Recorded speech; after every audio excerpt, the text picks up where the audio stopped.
Hello students, welcome back to my channel. I know बहुत time से मैं अपने चैनल पर वीडियोस को रेगुलरली अपडेट नहीं कर पा रही हूँ और इसका एक ही रीज़न है कि आजकल थोड़ा सा वेबिनार्स और प्री बोर्ड्स को लेकर के मैं थोड़ी सी बिजी चल रही थी। बट अब से हर ऑल्टरनेट डे पे जो है आपको वीडियो इस चैनल पे मिलेगी। वो 11th क्लास की भी होगी, 10th की भी होगी और 9th का भी सेक्शन में अब इसमें इंक्लूड करने का सोच रही हूँ और 12th की तो होगी ही होगी। तो अब आप रेगुलरली जो है इस चैनल को वॉच कर सकते हैं और इस पर रिलाई कर सकते हैं for more and more updates. बहुत सारी क्वेरीज मेरे पास आई थी और बहुत सारे स्टूडेंट्स ने मुझे डिफरेंट टॉपिक्स जो है एड्रेस करने के लिए कहा था। जैसे यहीं पर एक वीडियो में कमेंट सेक्शन में इमरजेंसी फेज के ऊपर वीडियो बनाने की बात थी। तो इमरजेंसी फेज तक पहुंचने के लिए पहले मुझे उससे जो पहले के क्रोनोलॉजिकल ऑर्डर के जो इवेंट्स हैं उनको कवर करना बहुत ज़रूरी होगा, क्योंकि अगर आप लोग इस बुक को पढ़ रहे होंगे जो बुक 2 है पॉलिटिकल साइंस की, तो आपको बहुत अच्छे से पता होगा कि ये पूरी की पूरी एक क्रोनोलॉजी को फॉलो करती है। 1947 से स्टार्ट होती है जहाँ पर चैलेंजेस ऑफ नेशन बिल्डिंग की बात की जाती है और फाइनली ये कहीं ना कहीं 1990s के अराउंड एंड करती है कोलिशन एरा पे। इसके बीच में हम कांग्रेस के बारे में पढ़ते हैं, डिफरेंट ऑपोजिशन पार्टीज के बारे में पढ़ते हैं और वहीं पर हम इमरजेंसी फेज के बारे में भी पढ़ते हैं। तो इमरजेंसी तक पहुंचने के लिए पहले मुझे 1947 के नेशन बिल्डिंग से स्टार्ट करना होगा। तो उस वीडियो को बनाने के लिए मैं आज यहाँ पर जो फर्स्ट इसकी रूट्स हैं वो रखने जा रही हूँ। तो मैं चैलेंजेस ऑफ नेशन बिल्डिंग को आज की वीडियो में एड्रेस करने वाली हूँ और धीरे धीरे हर चैप्टर को कवर करते हुए मैं इमरजेंसी को भी कवर कर दूंगी। आप स्टिक रहें इस चैनल के साथ और कंटिन्यूसली आप अपडेट्स देखते रहें। आप ये भी स्टडी करते रहें साथ साथ, जिसको आपको इमरजेंसी को समझने में बहुत हेल्प मिलेगी। साथ ही साथ अभी मैंने एक फ्लो चार्ट मेथड भी यूज करने का सोचा है। तो at the end of the video आपको एक फ्लो चार्ट भी मिलेगा जो पूरी इस वीडियो को समराइज कर देगा। तो अंडरस्टैंडिंग के साथ साथ आपका जो नोट मेकिंग है वो भी अब एड्रेस किया जाएगा इस वीडियो में। चलिए स्टार्ट करते हैं। अगर आप बुक 1 की बात करते हैं तो बुक 1 पूरे तरीके से वर्ल्ड के साथ और वर्ल्ड में होने वाले इवेंट्स के साथ डील करती है। पूरे तरीके से वो बात करती है कि ऑल ओवर दी वर्ल्ड क्या हो रहा है। लेकिन ये जो politics in India since independence, ये जो बुक है ये पूरे तरीके से इंडिया पे फोकस करती है। इसका एक एक चैप्टर डेफिनेटली इंडिया के बारे में है। तो मैं आपको यही कहना चाहूंगी कि इससे जो क्वेश्चंस आएंगे वो भी कॉन्क्रीटली इंडिया बेस्ड होंगे। तो कहीं पर अगर आप ये पढ़ रहे हैं कि चाइना कैसी इकोनॉमी थी या इंडिया और चाइना के क्या रिलेशंस थे या इंडिया और पाकिस्तान के क्या रिलेशंस थे, वहाँ पर इंडिया का जो कॉन्टेक्स्ट है वो यहाँ पर बहुत ज़्यादा इम्पोर्टेंट हो जाता है, क्योंकि ये पूरी की पूरी बुक फोकसिंग इंडिया है। तो इस चीज़ को आप कभी भी ना भूलें जब आप बना रहे हो अपने नोट्स। तो इंडिया को हमेशा सेंटर ऑफ अट्रैक्शन की तरह रखें इस बुक में। बाकी जब मैं आपको लेक्चर्स यहाँ पर प्रोवाइड करूंगी तो वहां पर भी मैं इंडिया का जो सेंटर पॉइंट है वो आपको एक्सप्लेन जरूर करूंगी। तो चलिए बात करते हैं चैलेंजेस ऑफ नेशन बिल्डिंग की। इसकी शुरुआत जो है वो 1947 से ही होती है, जहां पर इंडिया बना। उससे पहले तो वो भारत ही था, जहां पर इंडिया और पाकिस्तान दोनों ही उसमें मर्ज थे। 1947 में फाइनली इंडिया जो है वो एक इंडिपेंडेंट कंट्री बन करके सामने आया। लेकिन ये जो लेबर पेन्स थे इंडिया को दुनिया में लाने के लिए, ये बहुत ज़्यादा ट्रैजिक थे, क्योंकि ये पार्टीशन से एकम्पनीड थे। हम सब ने देखा कि पार्टीशन जो है वो एग्जिस्टेंस में आया और पार्टीशन की वजह से कितना ज़्यादा ट्रॉमा जो है वो इंडिया को झेलना पड़ा। हम सब अपने नानी दादी से इस इवेंट के बारे में जान सकते हैं कि किस तरीके से जो पाकिस्तान में लोग थे वो इंडिया में ट्रैवल करा उन्होंने, और इंडिया के जो लोग थे उन्होंने पाकिस्तान ट्रैवल करा। जब मैं नेक्स्ट इम्पॉर्टेंट पॉइंट की बात करती हूँ तो एक चीज़ है जो मैं यहाँ पर एड्रेस करना चाहूँगी, मैं अपने भी स्टूडेंट्स से एक ही बात कहती हूँ कि बुक तो एक ही है जिसे हम सब पढ़ रहे हैं, आप भी पढ़ रहे हैं, मेरे जो नॉर्मल स्टूडेंट्स जिनको मैं स्कूल में पढ़ाती हूँ वो भी पढ़ रहे हैं। सो क्या ऐसा है जो आपके आंसर्स को दूसरों से अलग करेगा? तो वो वही है जो प्राइमरी सोर्सेज ऑफ इंफॉर्मेशन है। डेफिनेटली आपकी आंसर की प्रेजेंटेशन तो है ही है, उसे तो मैं बिल्कुल भी इग्नोर नहीं करूंगी, क्योंकि एक प्रेजेंटेशन जो है वो आपके आंसर को टोटली अलग करती है दूसरे के आंसर से। सो प्रेजेंटेशन के बारे में भी मैं एक सेपरेट वीडियो ज़रूर बनाऊंगी during the course of your second pre board, जब ख़त्म होते हैं अराउंड जनवरी, जब आपको एकदम पेपर राइटिंग का टाइम आएगा। I definitely discuss the type of presentation which you should have, तो उस भी वीडियो को आप ज़रूर देखें। बट अभी लर्निंग प्रोसेस के दौरान आप ऐसा क्या अलग कर सकते हैं जो आपके आंसर्स को दूसरों से अलग करेगा? तो वो है प्राइमरी सोर्सेस पे फोकस। बुक हमारे लिए एक सेकेंडरी सोर्स है, किसी की लिखी हुई है, किसी ने जो नॉलेज एक्वायर की है वो उसने इस बुक में लिख दी है। लेकिन आपकी नानी, दादी, जिन्होंने इन इवेंट्स को आंखों के सामने देखा है, आपके पेरेंट्स जिन्होंने ये सारे इवेंट्स को अपनी आंख के सामने देखा है, वो आपको कुछ ऐसी चीज़ें भी बता सकते हैं जो बुक के अंदर नहीं होंगी, और वो डेफिनेटली आपके आंसर को और भी ज़्यादा सुपर्ब बनाने में हेल्प करेंगी। सो ये एक जनरल टिप थी जिसे आप ज़रूर फॉलो करिएगा। तो अपने ग्रैंड पेरेंट्स के साथ टाइम स्पेंड कीजिए, अपने पेरेंट्स के साथ उनसे इंडियन हिस्ट्री के बारे में पूछिए और अपने आंसर्स को और बेटर बनाइए। सो चलिए वापस आते हैं अब 1947 पे। सो 1947 में ऐसा क्या खास हुआ? जब 1947 में इंडिया जो है वो सेपरेट हुआ, भारत जो है वो सेपरेट हुआ इनटू इंडिया एंड पाकिस्तान, ऐसा कहना चाहिए मुझे, तो जो लेबर पेन्स थे वो बहुत ज़्यादा ट्रैजिक थे इंडिया के बॉर्न होने के, जिनके बारे में हम अभी थोड़ी ही देर में इस वीडियो में पढ़ेंगे कि ऐसा क्या था। लेकिन इंडिपेंडेंट होने के बाद कुछ ऐसे चैलेंजेस थे जो इंडिया के लिए बहुत ज़्यादा बड़े बनकर के सामने आए। वो 3 चैलेंजेस इस बुक ने लिस्ट किए हैं। ऐसा नहीं है कि सिर्फ 3 ही चैलेंजेस थे, चैलेंजेस और बहुत सारे थे, बट 3 बहुत ही मेजर चैलेंजेस थे जिनको सब स्कॉलर्स जो हैं वो रिकॉग्नाइज करते हैं as the most important challenges. The first of which is unity.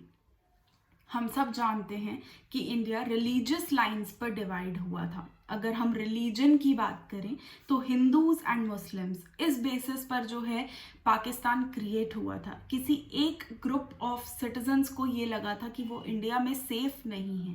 जैसे आज के टाइम अगर हम ये फार्मर्स प्रोटेस्ट मूवमेंट्स देखें तो फार्मर्स को भी कहीं ना कहीं ऐसा लग रहा है कि वो इंडियन टेरिटरी में सेफ नहीं है, और इसीलिए वो प्रोटेस्ट कर रहे हैं, और मे बी खालिस्तान की डिमांड भी कर सकते हैं, जैसा पास्ट में हो चुका है। और बहुत सारे इवेंट्स जो हैं इस प्रोटेस्ट मूवमेंट में भी ऐसे हो रहे हैं जो खालिस्तान के लिए एक पिंच देते हैं। कंट्री से सेपरेट होना कोई अच्छा या एक अल्टीमेट सॉल्यूशन कभी भी नहीं होता।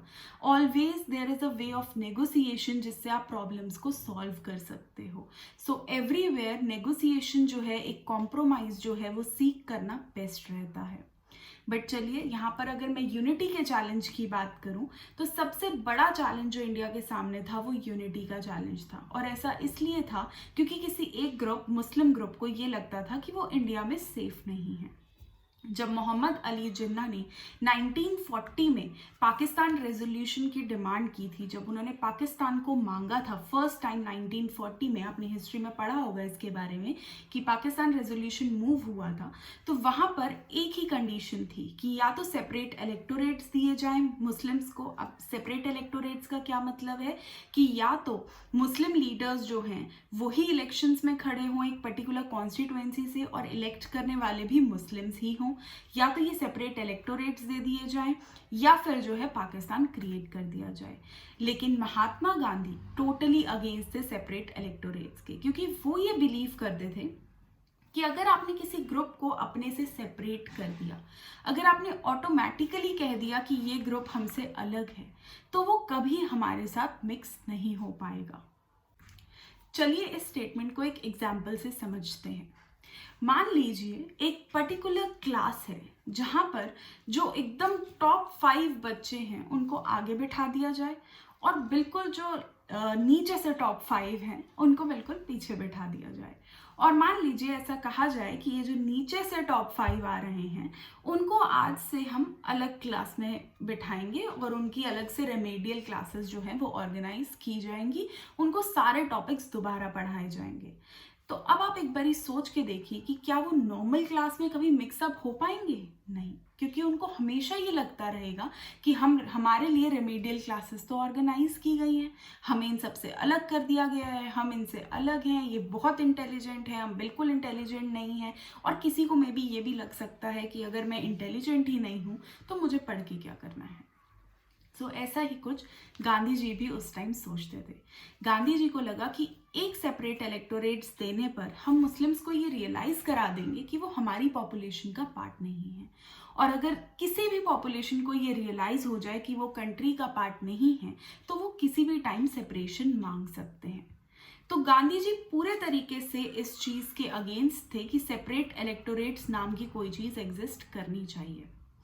और जब वो इस चीज को एग्री नहीं हुए तो मोहम्मद अली जिन्ना ने एक ही कंडीशन रखी कि I will be the prime minister of the country.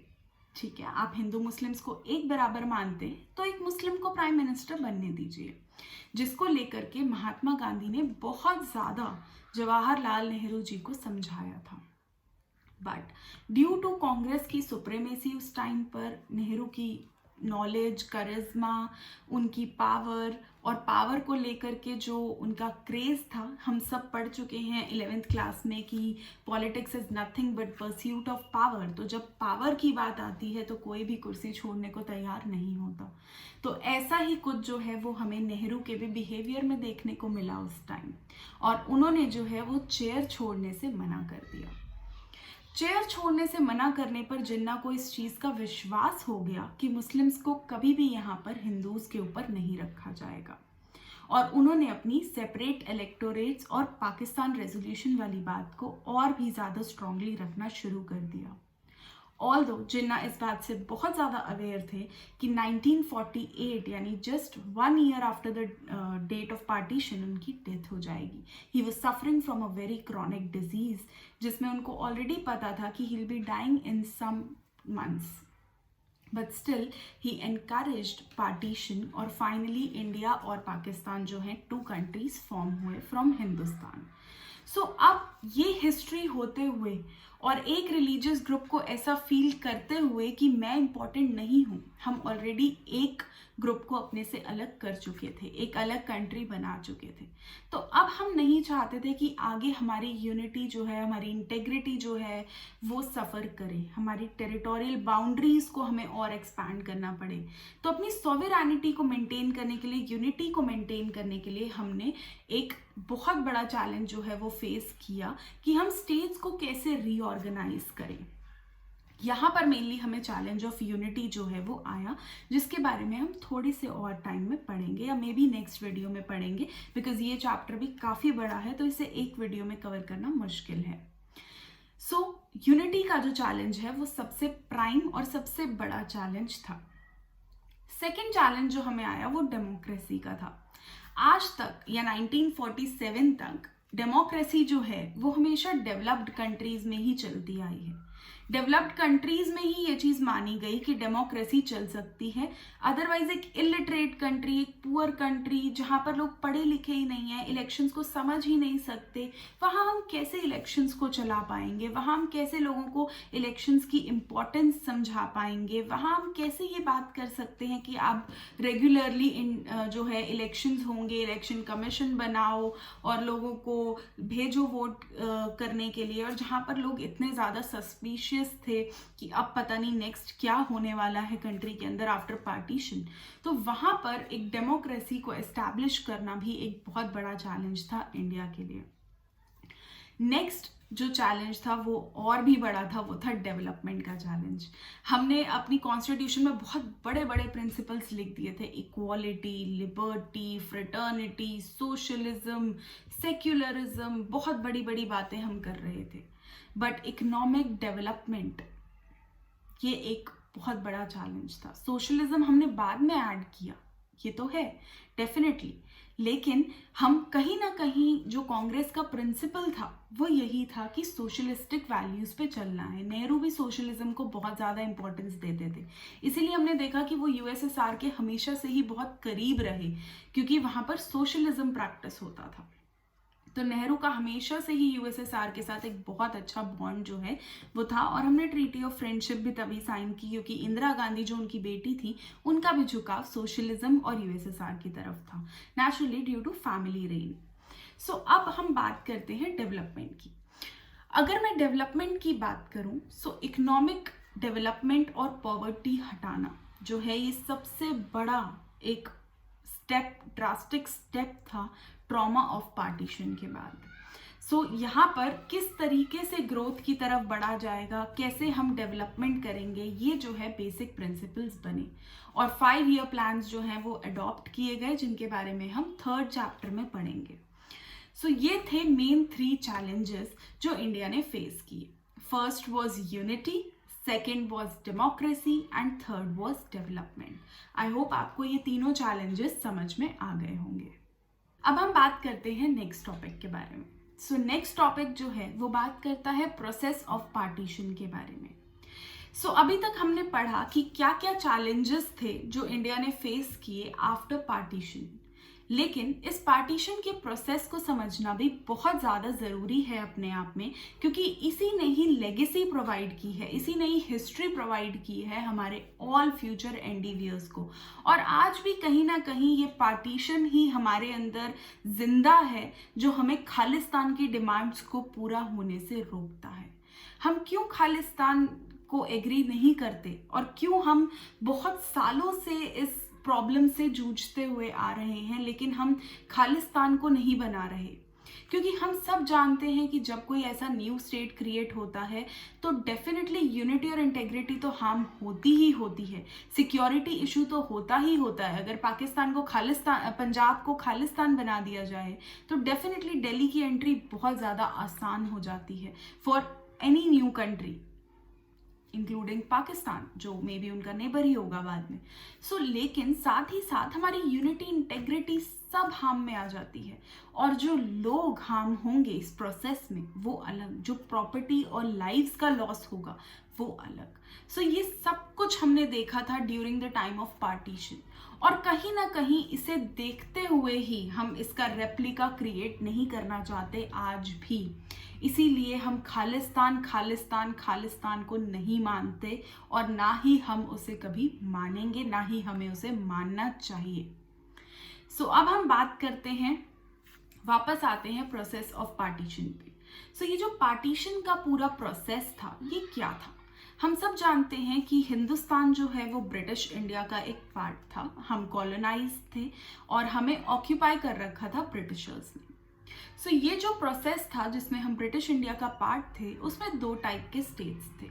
एक तो जो कॉलोनीज थी जिनको ब्रिटिश स्टेट्स ने ऑक्यूपाई कर रखा था ब्रिटिशर्स ने, दूसरे थे प्रिंसली स्टेट्स। प्रिंसली स्टेट्स की जो स्टोरी है वो हम नेक्स्ट वीडियो में पढ़ेंगे, क्योंकि वो totally different type of concept है और उनसे डील भी बहुत अलग तरीके से किया गया है। सो इसमें हम बात करेंगे क्या था पूरा प्रोसेस ऑफ पार्टीशन। सो 1940 में जब पाकिस्तान रेजोल्यूशन एग्जिस्टेंस में आया और पाकिस्तान को मांगा गया, तब कोई भी इस चीज को एग्री नहीं करता था।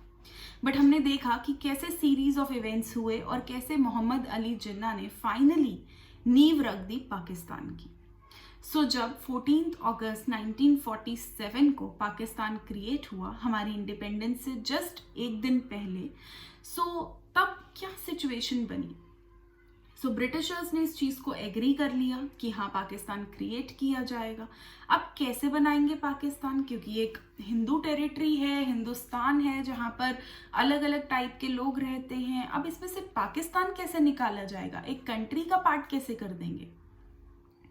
तो ये डिसाइड किया गया कि जितने भी मुस्लिम मेजॉरिटी एरियाज हैं, जो भी मुस्लिम डोमिनेटेड एरियाज हैं, वो सब पाकिस्तान की तरफ चले जाएंगे, और जितने भी हिंदू मेजॉरिटी एरियाज हैं वो सभी के सभी इंडिया में आ जाएंगे। अब ये चीज़ जितनी मुझे कहने में आसान लग रही है उतनी करने में नहीं थी। अगर आज मैं आप लोगों को ये कहूँ कि जो क्रिश्चियंस हैं उनको अलग स्टेट में भेज देते हैं, मुस्लिम्स को अलग, हिंदूज को अलग, तो आप कहेंगे दिल्ली में क्या करेंगे? दिल्ली में तो क्रिश्चियंस भी हैं, मुस्लिम्स भी हैं, जैन्स भी हैं, सिख्स भी हैं, कैसे हम डिवाइड कर सकते हैं? It is not possible. ऐसी ही कोई प्रॉब्लम जो है वो तब भी फेस करने को मिली थी। सो कुछ प्रॉब्लम्स जो देखी गई इस पूरे प्रोसेस में कि मुस्लिम डोमिनेटेड एरिया पाकिस्तान जाए और इंडियन हिंदू डोमिनेटेड एरिया जो है वो इंडियन टेरिटरी का पार्ट बने, इस पूरे प्रोसेस में अगेन जो प्रॉब्लम्स आई वो ये थी। फर्स्ट प्रॉब्लम जो थी वो ये थी कि कोई एक सिंगल बेल्ट एरिया नहीं था जो मुस्लिम डोमिनेटेड हो। जैसे अब हमने दिल्ली की बात की कि दिल्ली में हर टाइप की पॉपुलेशन है, तो कैसे अलग करोगे आप उन्हें? कैसे एक अलग स्टेट क्रिएट करोगे आप दिल्ली में से? कैसे 4-5 अलग स्टेट्स क्रिएट करोगे? ऐसी ही प्रॉब्लम उस टाइम देखने को मिली क्योंकि कोई एक सिंगल बेल्ट थी ही नहीं जो मुस्लिम डोमिनेटेड हो। और सेकेंड प्रॉब्लम जो आई वो ये थी कि अगर कोई ऐसा स्टेट था भी जो मुस्लिम डोमिनेटेड हो, तो ऐसे कई स्टेट्स उनमें से ऐसे थे जो इंडिया के साथ रहना चाहते थे और ये समझ नहीं आ रहा था कि उनको मुस्लिम मेजॉरिटी एरियाज में कैसे भेजा जाए। और इसका सबसे बड़ा example north western frontier province है, जहाँ पर फ्रंटियर गांधी नाम का एक लीडर था, खान अब्दुल गफर खान। सो ये 2 मार्क का बहुत इंपॉर्टेंट क्वेश्चन बनता है कि फ्रंटियर गांधी किसे कहते थे? वो थे खान अब्दुल गफर खान। ठीक है, ये 1 मार्क में भी आता है, 2 मार्क्स में भी आता है, तो इसे आप ध्यान रखें। So north western frontier province के लीडर थे ये, और ये बिल्कुल नहीं चाहते थे कि ये पाकिस्तान जाएं, लेकिन प्रॉब्लम थी तो ये इंडिया के साथ नहीं रह सकते थे क्योंकि मुस्लिम मेजॉरिटी एरिया थे। सो बहुत ज़्यादा प्रॉब्लम्स ऐसे भी अराइज हुई जहाँ पर मुस्लिम मेजॉरिटी एरियाज जो हैं वो इंडिया में ही रहना चाहते थे और कईयों को फोर्सफुली जो है वो पाकिस्तान भेजा गया। नेक्स्ट जो बहुत इंपॉर्टेंट प्रॉब्लम हमें देखने को सुनने को मिली वो थी माइनॉरिटीज की प्रॉब्लम। दोनों ही साइड पर जब उनको अल्टीमेटम दे दिया गया, ये स्टोरी मैंने अपनी नानी से सुनी है कि अल्टीमेटली उनको लास्ट टाइम ये कह दिया गया कि या तो आप इंडिया चले जाइए पाकिस्तान से, और इंडियंस को कह दिया गया कि या तो आप, जो मुस्लिम्स यहाँ थे इंडिया में, उनको कहा गया कि या तो आप पाकिस्तान चले जाइए या फिर आपको मार दिया जाएगा। तो they had no option but to sit in the train overnight and come back without any property. They could not even touch their own things क्योंकि वो सब कुछ पाकिस्तान गवर्नमेंट के हाथ में हो गया था और यहाँ पर इंडियन गवर्नमेंट के हाथ में। तो अपने ही घर में, अपनी ही कंट्री में they were aliens। हम इमेजिन भी नहीं कर सकते। अगर कल को हमें कह दिया जाए ये अपना घर छोड़कर आपको जाना है, आप कुछ भी नहीं ले जा सकते और आज रातों रात आप चले जाइए वरना आपको कल सुबह मार दिया जाएगा। We can not even imagine कि क्या कंडीशन होगी। हम पूरी उम्र लगा देते हैं अपनी प्रॉपर्टी बनाने में, सामान जुटाने में, घर बनाने में, घर के अंदर सामान भरने में। वो 1 सेकंड में छूट जाए तो कैसा लगेगा? ग्राउंड जीरो से शुरू करना पड़े, जॉबलेस होकर के, होमलेस होकर के, फूडलेस होकर के, शेल्टरलेस होकर के, क्लॉथलेस भी मे बी, बिकॉज आप ज़्यादातर चीज़ें अपने साथ कैरी नहीं कर सकते हो, तो सेम क्लोथ्स में भी आपको बहुत टाइम तक रहना पड़ सकता है रेफ्यूजी कैंप्स में। सो ऐसी प्रॉब्लम भी हम कैसे फेस कर सकते हैं, ऐसा ही कुछ उस टाइम हुआ था। सो ये ट्रॉमा ऑफ पार्टीशन था जो सभी जो उस टाइम की पॉपुलेशंस थी उन्होंने फेस किया, और उन्हीं को बचाने के लिए आज हम खालिस्तान या ऐसी कोई भी सेपरेटिस्ट मूवमेंट को एनकरेज नहीं होने देते। जो नेक्स्ट प्रॉब्लम आई वो थी पंजाब और बंगाल की प्रॉब्लम।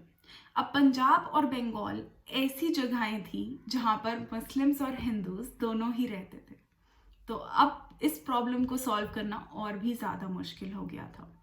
तो वेस्ट बंगाल हमने रख लिया और ईस्ट पंजाब भी हमने रख लिया। हमने उन्हें वेस्ट पंजाब दे दिया और ईस्ट बंगाल दे दिया, जिसको कि अब बांग्लादेश कहते हैं। सो ये सारी प्रॉब्लम, और वो सिंध वाला एरिया जो है वो वेस्टर्न पंजाब का था जो बहुत ज़्यादा फर्टाइल एरिया था और वो पाकिस्तान की साइड चला गया during all this partition process.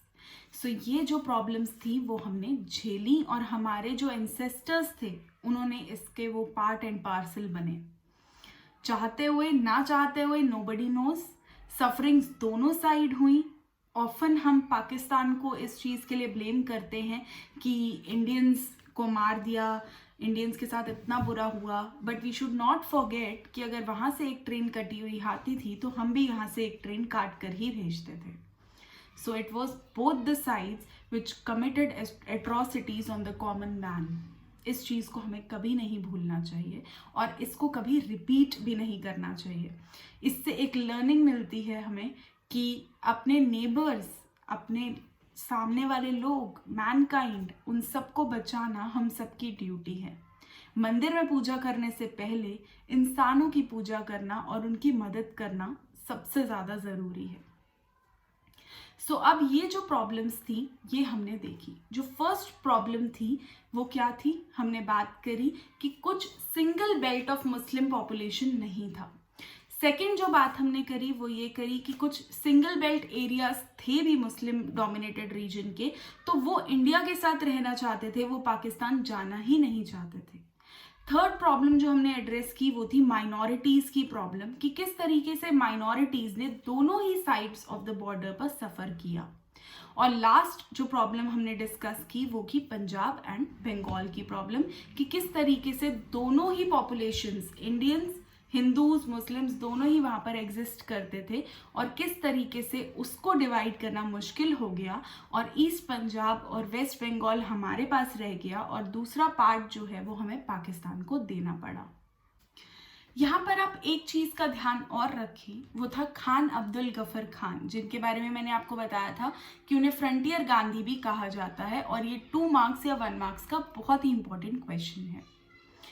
अब हम बात करेंगे कॉन्सिक्वेंसेस ऑफ पार्टीशन की। हमने प्रोसेस डिस्कस कर लिया, हमने जो बाद में चैलेंजेस आए वो डिस्कस कर लिए, लेकिन अल्टीमेटली ये पार्टीशन के कॉन्सिक्वेंसेस, उसके रिजल्ट क्या हुआ इस पार्टीशन का, कुछ कुछ हम अभी बात भी करते रहे हैं, but in depth point form में मैं आपको अभी बता देती हूँ। सो सबसे पहले जो सबसे बड़ा कॉन्सिक्वेंस था वो था डिवीजन ऑफ हार्ट्स। सिर्फ हमने लैंड ही डिवाइड नहीं किया था, हमने अपने दिल भी डिवाइड कर दिए थे। क्योंकि आज तक बहुत सारे ऐसे लोग थे जो हिंदू होते हुए मुस्लिम नेबर के साथ रहते थे और मुस्लिम होते हुए हिंदू नेबर के साथ रहते थे, बट अचानक से जब उन्हें ये पता चला कि मैं हिंदू हूँ और आप मुस्लिम हो और मुझे आपके ऊपर एट्रॉसिटी करनी है, तो वो ही एक दूसरे के अगेंस्ट हो गए। तो जो हार्ट्स आज तक साथ में रहते थे अब उनमें एक डिवीजन हो गया था। पर इसका मतलब ये नहीं है कि every neighbour was against his और हर नेबर। कईयों ने एक दूसरे की बहुत ज़्यादा हेल्प भी की इस टाइम पर, to sustain, to live, to move freely. लेकिन ज़्यादातर हमें एट्रॉसिटीज़ ही देखने को मिली, बिकॉज धर्म हमारे देश में एक ऐसी चीज़ है जिस पे आप कुछ भी करवा सकते हो। सो ऐसा ही कुछ, इसका एक लार्जर पिक्चर जो है वो हमें पार्टीशन के टाइम देखने को मिला, जहां पर डिवीजन ऑफ लैंड के साथ साथ ये डिवीजन ऑफ हार्ट्स भी बना।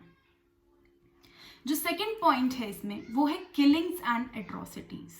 हमने देखा कि एक ट्रेन वहां से कटी हुई आई तो एक ट्रेन यहां से भी कटी हुई गई। बिल्कुल बराबरी के लेवल पर हमने कंपटीशन लड़ते हुए किलिंग्स की।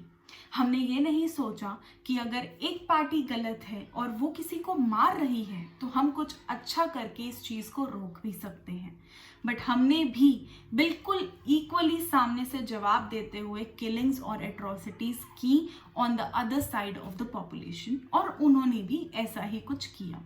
So both sides of the border पर किलिंग एंड एट्रॉसिटीज जो है वो देखी गई।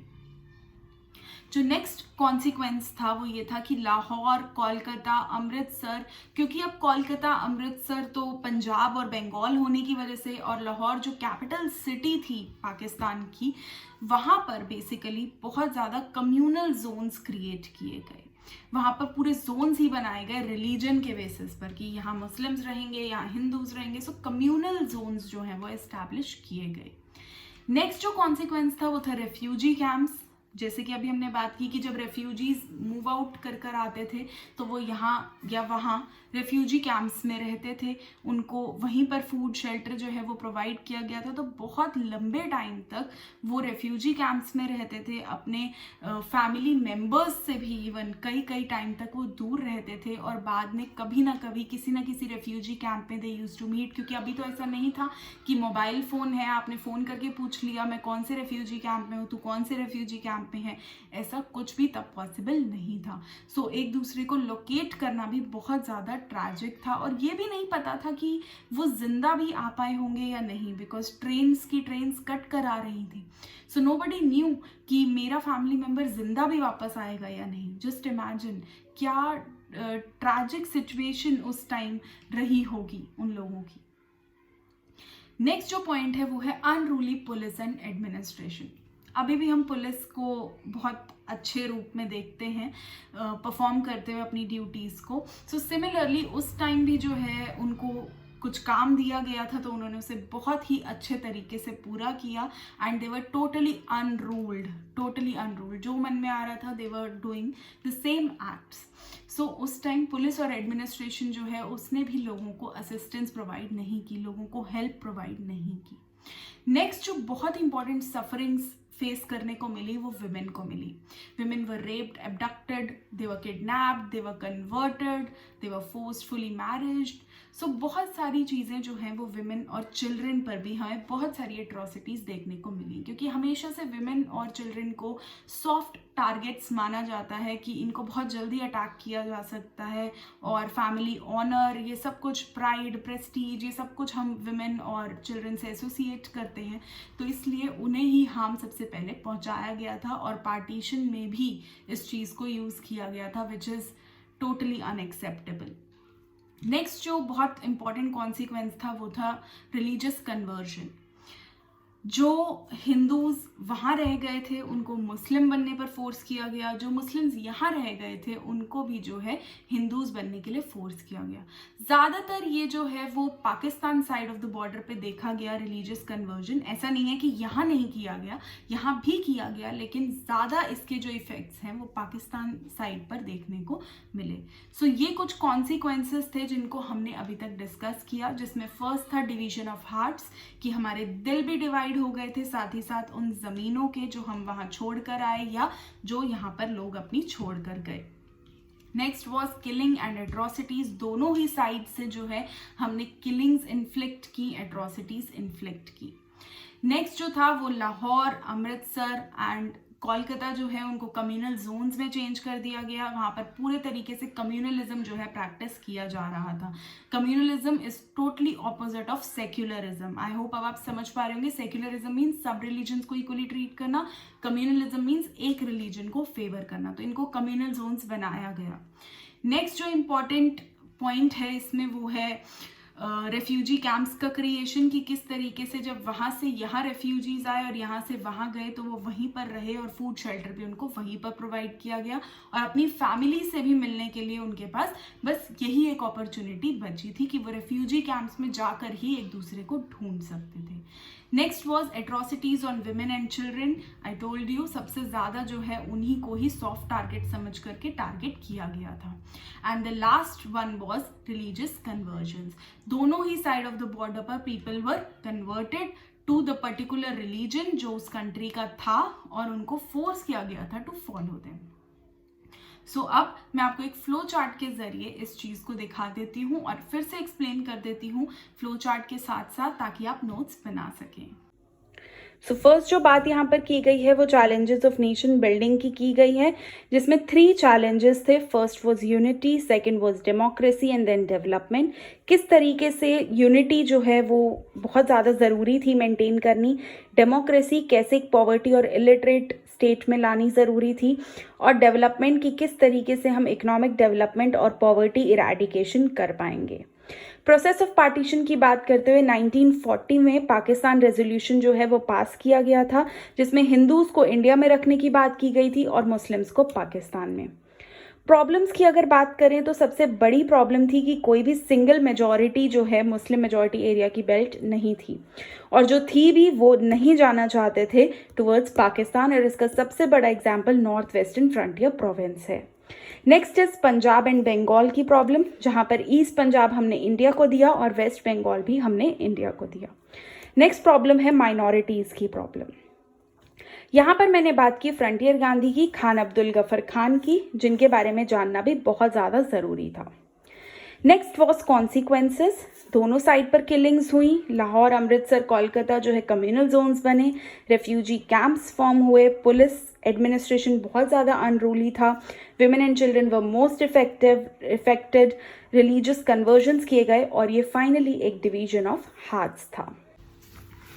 सो फाइनली हमने इस चैप्टर के आधे पार्ट को कवर कर दिया है, और अब आधा जो बचा है वो है प्रिंसली स्टेट्स और रीऑर्गेनाइजेशन ऑफ स्टेट्स वाला पार्ट। आई होप आपको अब ये टॉपिक बहुत अच्छे से समझ में आ गया होगा, नोट्स भी अब आपको मिल गए हैं।